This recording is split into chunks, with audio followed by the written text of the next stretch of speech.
اهلا بيكم. حلقه جديده النهارده وهنتكلم فيها عن الدهون. انا دكتور وائل يحيى، ودي تاني فايده لوجود الدهون في جسمنا. الدهون دي موجوده في كل جسمنا، راجل وست. هل الدهون حاجه غلط؟ هل الدهون دي حاجه غير مرغوب فيها؟ خالص. الدهون دي بتمثل 30% من وزني باختلاف توزيعتها بقى. طيب الدهون دي بنسمع كتير قوي، انا هعمل دايت هاخد فات بيرنرز. ده من غير احتياط طبي مظبوط كلام غلط. لكن الدهون بقى وجمالها في ايه؟ ان احنا نعرف ننقلها من مكان لمكان. دي حاجه طبيعيه من جسمي، بتديني الفوليوم اللي انا عايزه وبتديني النضاره، ودي اهم حاجه.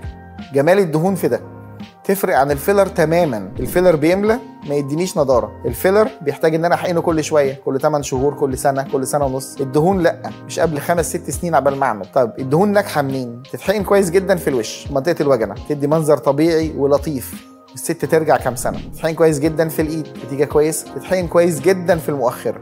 دول اعلى 3 اماكن. اقل شويه منها ايه؟ في الثدي، اقل في منطقه العرقوب اللي هي موجوده عند الانكل وانت طالع. دي من ضمن الاماكن اللي الدهون مش بتعيش فيها قوي. ليه؟ لان المنطقه دي اساسا ما فيهاش دهون، هتقعد فتره صغيره. فاحنا بنقول هنا للمريض بتاعنا ان الدهون في المنطقه بتاعه العرقوب ما بتقعدش فتره طويله، وما ينفعش نحقن فيها كميه كبيره. ايه ده؟ هو انا ممكن احقن كميات دهون اكتر؟ طبعا في اماكن بتنادي هل من مزيد. الارداف او المؤخره والثدي، كل ما كان الفوليوم فيهم حلو كل ما كان المنظر بقى اظرف. الاماكن اللي بنشفط منها فين؟ من عند الحزام وانت نازل. دول احسن اماكن ريزرفوار للدهون. الدهون عامله زي حسابي في البنك، جزء منه يومي بيطلع ويزيد يومي، وفي جزء منه ادخاري. الادخاري ده استخدمه في الاماكن اللي انا عايز املاها، زي ما اتفقنا بقى الوش والثدي والمؤخره.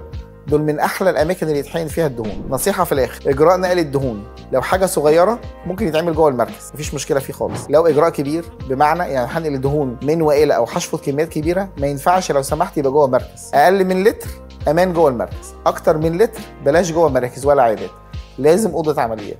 كان معاكم دكتور وائل يحيى، اشوفكم في الحلقه الجايه ان شاء الله.